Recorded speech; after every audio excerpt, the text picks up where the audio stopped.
আসসালামু আলাইকুম ফেসবুক বন্ধুরা, সবাই কেমন আছেন? বন্ধুরা, আমাদের এই এলাকাতে নতুন নতুন যে বাগানগুলো হয়েছে এগুলো দেখার জন্য ছাত্র মাদ্রাসা ছাত্র এসেছে দেখার জন্য ইনশাল্লাহ। এই যে আপনার বাড়ি কোন জায়গায় বাবা? নাম কি তোমার? মোহাম্মদ সিয়াম, তুলা ফুসকুনি বাড়ি। আর তোমার? মোহাম্মদ জিশান, তুলা ফুসকুনি বাড়ি।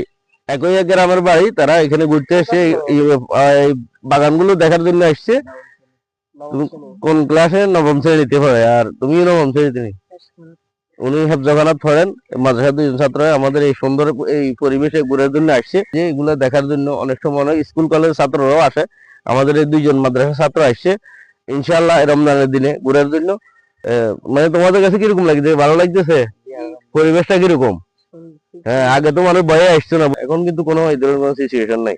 এই যে কত সুন্দর পরিবেশ, ইন্ডিয়া বাংলাদেশের মাঝামাঝি সীমান্ত এলাকা, দুই পাশেই বাগান, কত সুন্দর। আমরা এইদিকেও গেছি, খুব সুন্দর বাগান, এইদিকেও সব পুরোটাই বাগান ইনশাল্লাহ। তো সবাই আসবেন ইনশাল্লাহ, দেখছেন কোনো সমস্যা নেই ইনশাল্লাহ। একদম রমজানের মাসে হোক রমজানের পরে হোক সবাই আসবেন, ঘুরে যাবেন, দেখে যাবেন ইনশাল্লাহ।